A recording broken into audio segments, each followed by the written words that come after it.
gotta have that fight in you, or else you're not gonna make it in the ring.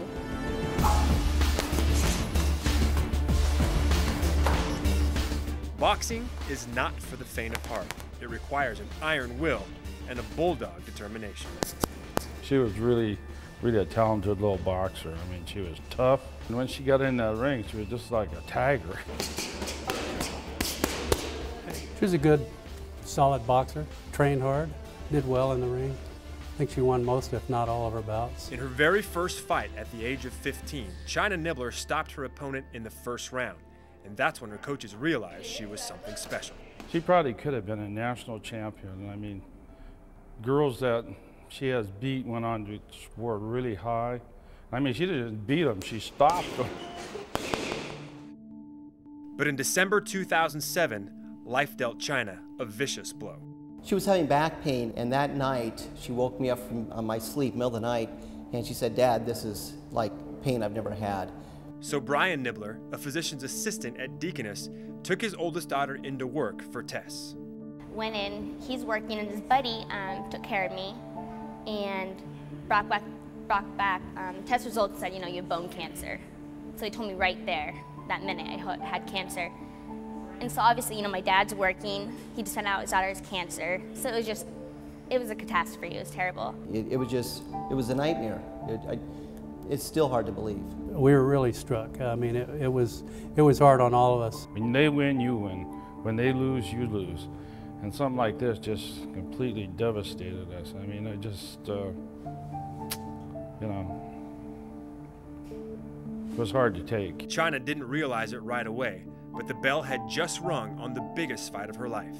Opening round, chemo. It's pretty stuff. It sucks. And I remember crawling, not being able to, you know, even stand up. So I'm just crawling to the bathroom at home.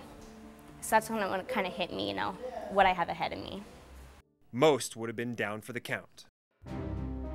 On the oncology floor up at Sacred Heart, she was doing push-ups with an IV in her arm. She spent a year in the hospital, had surgeries to remove her hip and part of her pelvis. Chynna nearly died in the ICU, but the hardest part of all, My dad. It tore him up. I mean,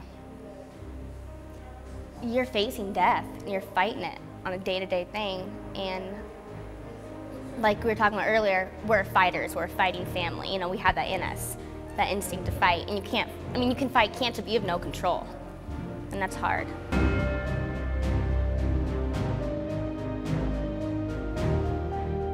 Finally, in February, after a year and a half of battling cancer, Chynna picked herself up off the canvas.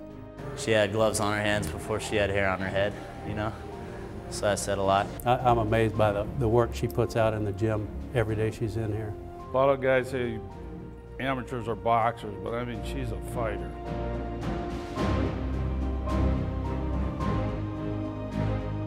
But as hard as she's fighting, the bout is far from over. All right. Do you get nervous before surgeries? Some. Does the pain go down your legs at all? In typical Chynna fashion, she overworked herself and injured her back. I'm sick of being in pain, so hopefully it's the last surgery I'm going through. What's that? Thursday's procedure will keep her out of the ring for about 2 months. I'm pissed. I'll smile through it, but I'm pissed.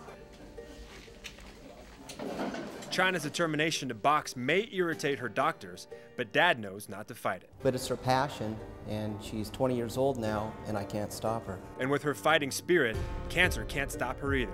Some would say she's a champion already. After what she's been through, yeah, she deserves a big belt. And after winning the biggest fight of her life, Chynna can't wait for her next fight in the ring. You ready for some of this? When I'm ready, you know, and I've trained and I'm ready to fight again, I feel bad for the girl who gets in the ring with me. I really do.